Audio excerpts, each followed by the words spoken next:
Welcome to Side Notes. We're out and about. We're at the third annual Canadian Urban Music Conference. I'm here with the local hip hop artist JD Era.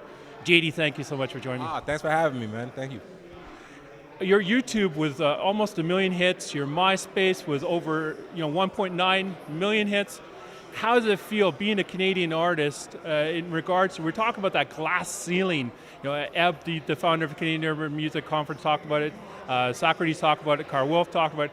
In your opinion, how do we break through that glass ceiling and start showing other Canadian artists you don't need to go elsewhere, you can make it here in Canada? Oh, 1,000%. I mean, like you said, I come from that digital, where that digital age was really starting to thrive and starting to move around. So my perspective on it's a little different because you can use the rest of the world, to help break through that ceiling. But in terms of us in Canada really making it within Canada and really supporting our own, I think the biggest thing is we need our local fans and whatnot to embrace us as artists, before we go to the US and before we go to the UK and some of these other places. I think it's important that we're embracing our own and really supporting our own, at home. And I think one of the other things, like, there is a stigma that there's a glass ceiling, but I think we almost got to get that out of our head.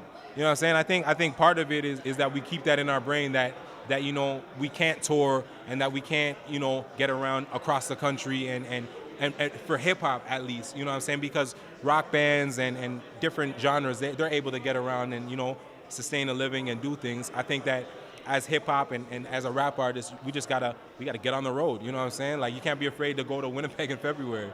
There's nothing wrong with that. The snow ain't gonna hurt you. So I definitely preach that. Just get on the road, start moving.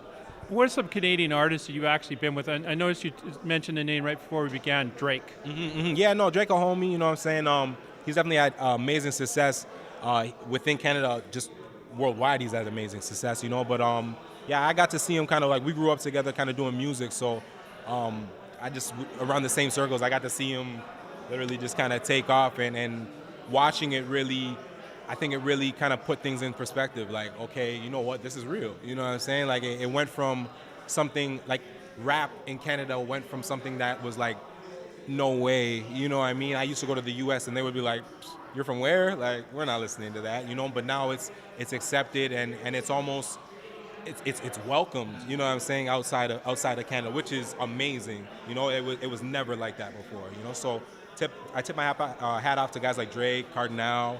Chaos, guys like Socrates. Sox used to go to the U.S. I know he was signed to a U.S. label before, and like myself, I was signed with Raekwon from the Wu-Tang, so I got to tour 52 cities across North America. That was amazing, but it's going to take those little things to really, help us take this thing further and build the scene. Through all your tours through the United States and even Canada itself, what are some stories that really stick out in your mind?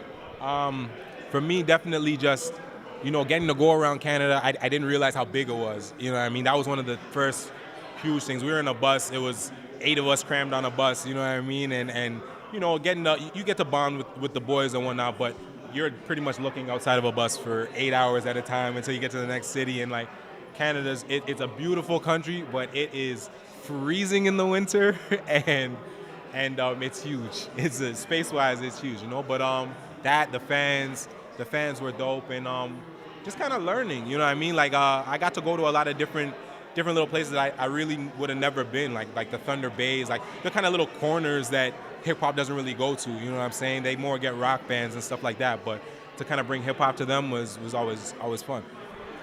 And you take a look at the urban music scene. I know in Toronto it's huge. I mean, we're talking, this is the epicenter of Canada, is Toronto. Everything's happening here. Vancouver's some stuff is happening, Montreal stuff happening. How do you feel that we have to start exporting this to other parts of Canada? We're talking the prairie parts and even the East Coast itself.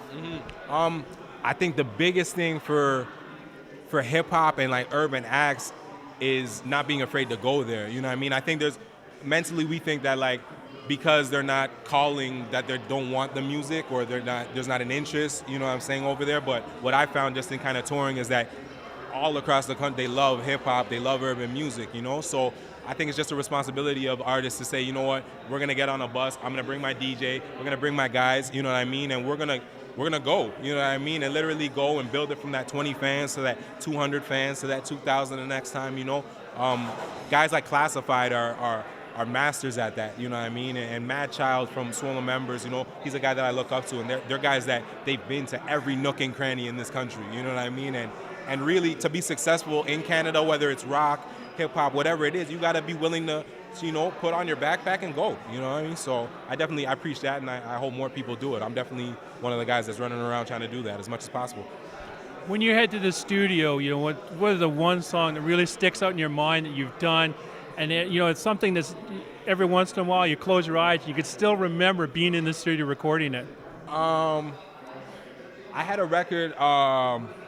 There's two records. There's one record I had with these guys from Wu-Tang, Raekwon, because I was signed to Raekwon, and that was pretty legendary. Those guys are 20 years in the game. They're multi-platinum artists, you know, and it was featuring Raekwon, RZA, and Ghostface, and that was like a huge step for me. But like on a personal tip, there's a record called Smoking Good that by JDR. You YouTube that, Smoking Good JDR, and that was like, I always remember that feeling when we recorded that. It was a good vibe that day.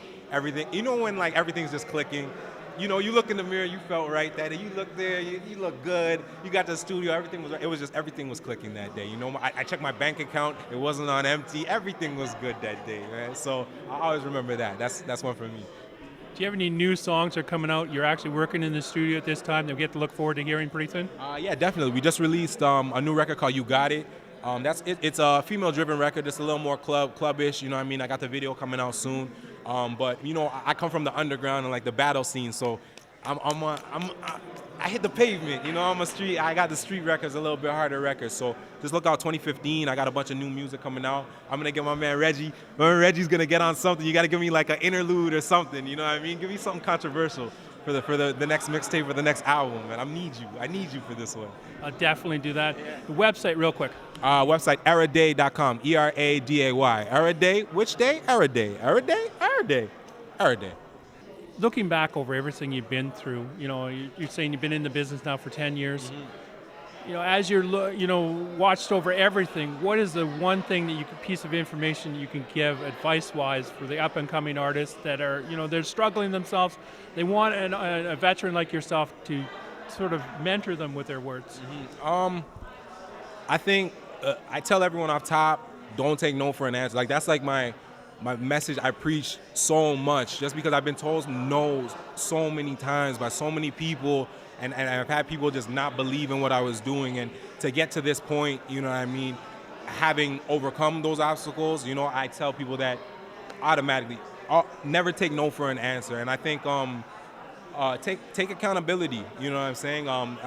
There's nothing wrong with when you're wrong, you know, acknowledging that you're wrong, you know, and moving forward past it. You know, if you don't acknowledge it and build on that, then, you know, people, they don't respect that. I think people really, they respect you when, you know, if you make a great decision, or if you make a bad decision, you can say, you know, that may not have been the best decision, but we can do it this way now, you know. I think it's part of growth, you know. So I definitely tell new artists that. Don't take no for an answer, and be on time. Be on time, man. That's the worst. That's my pet peeve. You know, and people always say, they say rappers, they're late. Be on time. JDR is on time. Be on time. Thank you so much for your time.